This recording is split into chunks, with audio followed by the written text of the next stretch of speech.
بسم اللہ الرحمن الرحیم۔ السلام علیکم ورحمۃ اللہ وبرکاتہ۔ 3 محرم الحرام کو حضرت امام حسین کربلا کے میدان میں پہنچے اور وہاں یزیدیوں کی بے شمار فوجوں نے آ کر آپ کو گھیر لیا اور عمر بن سعد نے بیعت کا مطالبہ شروع کر دیا۔ 7 محرم تک بات چیت ہوتی رہی، مگر جب امام حسین بیعت کے لیے رضامند نہ ہوئے تو بات چیت کا سلسلہ ختم کر دیا گیا۔ ایک قافلہ یہاں سے گزرا۔ کسی نے امام حسین سے پوچھا، آپ کون ہیں اور کہاں کے رہنے والے ہیں؟ تو حضرت امام حسین نے فرمایا، مدینے والے کہلاتے تھے، اب ہیں کربلا والے۔ عمر بن سعد کو حکم ہوا کہ امام حسین اور ان کے ساتھیوں کے لیے دریائے فرات کا پانی بند کر دو تاکہ یہ بے بس اور لاچار ہو جائیں اور یزید کی بیعت کر لیں۔ اور 9 محرم شام کا وقت ہوا۔ رات عشاء کی نماز کے بعد امام حسین نے چراغ بجھا دیا اور فرمایا کہ اے میرے ساتھیوں، جو تم میں سے جانا چاہتا ہے وہ جا سکتا ہے، میں اسے کچھ نہ کہوں گا۔ مگر سب نے رو کر کہا، حضور، اگر آج ہم چلے گئے تو قیامت کے روز آپ کے نانا جان کو کیا منہ دکھائیں گے؟ ہم آپ پر اپنی جان نثار کر دیں گے۔ پھر جب حضرت بی بی شہر بانو کے خیمے میں تشریف لے گئے تو آپ نے فرمایا کہ آپ شاہی مکان کے رہنے والی تھیں، تم نے میرے ساتھ اپنی تمام عمر غربت میں گزار دی، تم اونچی شان والی تھی اور ان کوفہ والوں نے تمہاری کوئی قدر نہ کی۔ تم اپنے بال اور بچے لے کر اپنے اس مشکل حالات میں میرے امتحان کی گھڑی میں اپنے میکے گھر چلی جاؤ۔ تب حضرت بی بی شہر بانو نے ہاتھ جوڑ کر عرض کیا کہ مجھے اپنی جان کی ضرورت نہیں ہے، بس مجھے صرف یہی اتنی ہی آرزو ہے کہ میرا جو دم ہے وہ آپ کے قدموں میں نکلے۔ تب امام حسین نے اپنے ساتھیوں سے فرمایا، آج کی رات خوب جی بھر کے عبادتیں کر لو، کیونکہ کل کا جو سورج ہے وہ شہادتیں لے کر آئے گا۔ ساری رات عبادت میں بسر ہوئی۔ 10 محرم کا سورج خونی شعاعیں بکھیرتا ہوا طلوع ہوا۔ عمر بن سعد اور شمر نے پکارا، اے حسین، بیعت کرو یا مقابلہ کرو؟ امام حسین نے فرمایا، صبر کرو، ہم تمہارا مقابلہ کریں گے۔ پھر جنگ شروع ہوئی۔ امام حسین کا ایک ایک ساتھی میدان میں جا کر جام شہادت نوش کرنے لگا۔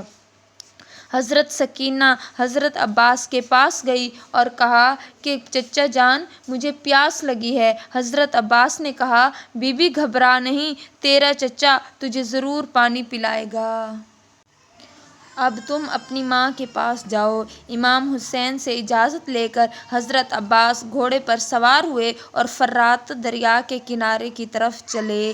فوجیوں کو چیر کر فرات پر پہنچے، پانی سے مشک بھر لی، پھر خود ہاتھ میں پانی ڈال کر پینے لگے تو خیال آیا کہ خیمے میں موجود ننھا علی اصغر پیاسا ہے، علی اکبر بھی پیاسا ہے اور سکینہ جو بھتیجی چچا چچا پیاس لگی ہے کہہ کر پکار رہی تھی وہ بھی پیاسی ہے، وہ پیاسے ہیں اور میں یہاں پانی پی لوں۔ یہ سوچ کر حضرت عباس نے پانی سے منہ پھیر لیا۔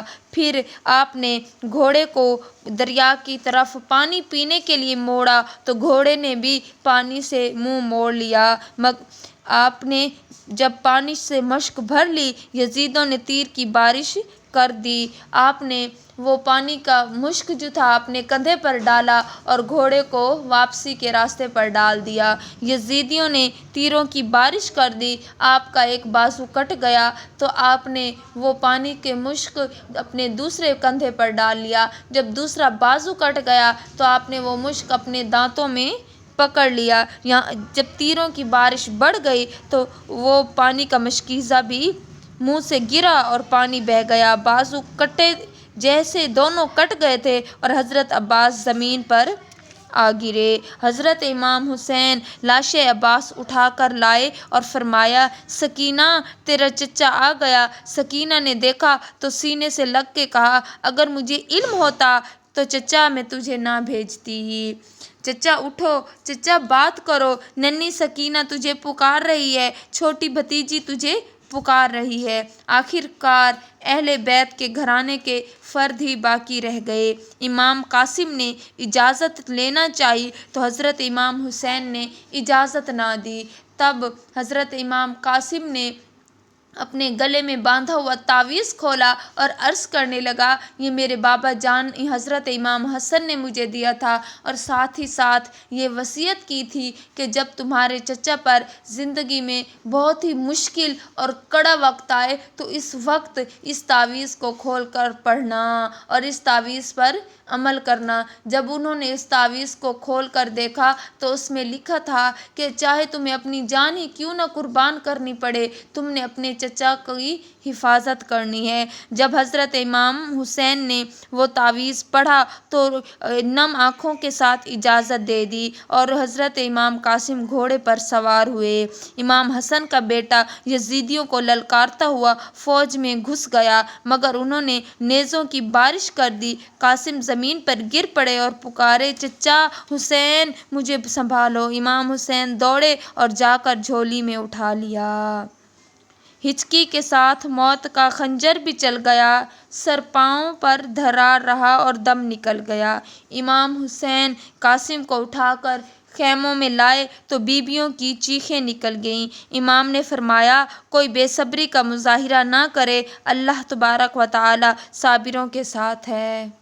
اتنے میں علی اکبر امام حسین کے سامنے سر جھکا کر کھڑے ہو گئے اور کہا، ابا جان میرے ہوتے ہوئے آپ میدان جنگ میں نہیں جا سکتے۔ امام نے فرمایا، بیٹا یہ لوگ میری جان کے دشمن ہیں، مجھے جانے دے۔ مگر علی اکبر نے کہا، ابا جان جب تک میں اپنی جان آپ پر قربان نہیں کروں گا میری روح تڑپتی رہے گی۔ امام نے اجازت عطا فرما دی۔ جب حضرت علی اکبر چلے دیتے تھے اہل بیت دہائی امام کی تصویر گھر سے جاتی ہے خیر الانام کی، ماں کے رونے کی جو کانوں میں صدا آتی تھی، ٹکڑے ہوتا تھا جگر چھاتی پھٹی جاتی تھی۔ علی اکبر نے اماں پھوپھی کو سلام کیا۔ بی بی زینب نے رو کر فرمایا، بیٹا تجھے دیکھ لیتے تھے تو نانا کی تصویر سامنے آ جاتی تھی، اب ہم کسے دیکھا کریں گے۔ علی اکبر کی والدہ خیمے سے نکلی اور علی اکبر کو سینے سے لگا کر فرمایا، بیٹا جا اسلام کی خاطر شہید ہو گیا۔ علی اکبر چلے، یزیدیوں کو للکارا، کئی ایک کو فی النار کیا، آخر نیزوں نے آ لیا، تیروں کی بارش ہو گئی اور امام کا لخت جگر زمین پر آ رہا۔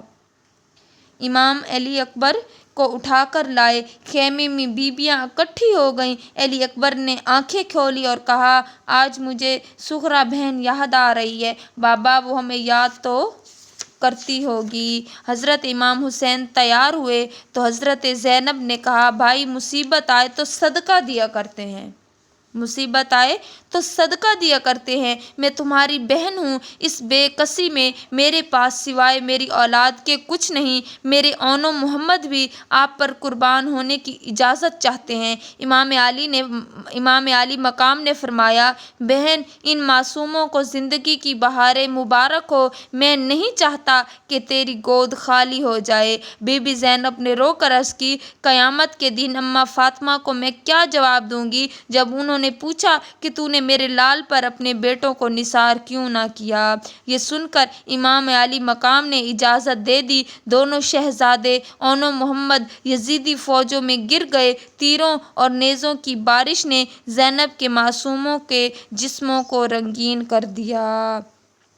امام علی مقام شہزادوں کو اٹھا کر لائے اور بی بی زینب کی گود میں رکھ دیا اور فرمایا، بہن تیرا صدقہ قبول ہو گیا۔ اتنے میں چھوٹے سے بچے علی اصغر کے رونے کی آواز آئی۔ امام علی مقام خیمے میں گئے، بی بی شہر بانو نے عرض کیا، یہ 6 ماہ کا بچہ پانی کے بغیر مر رہا ہے، اس کے لیے تو 2 قطرے پانی مانگ لے۔ امام نے بچے کو گود میں اٹھایا اور میدان میں تشریف لائے، فرمایا، چلو تم میرے تو دشمن ہو، اس بچے کا کیا قصور ہے، اسے تو تھوڑا سا پانی دے دو۔ اتنا کہنا تھا کہ ایک لعین حرملہ نے تیر مارا جو سیدھا علی اصغر کے حلق پر لگا، حلق سے گزر کر امام کے بازو میں پیوست ہو گیا اور وہ ننھا شہزادہ شہید ہو گیا۔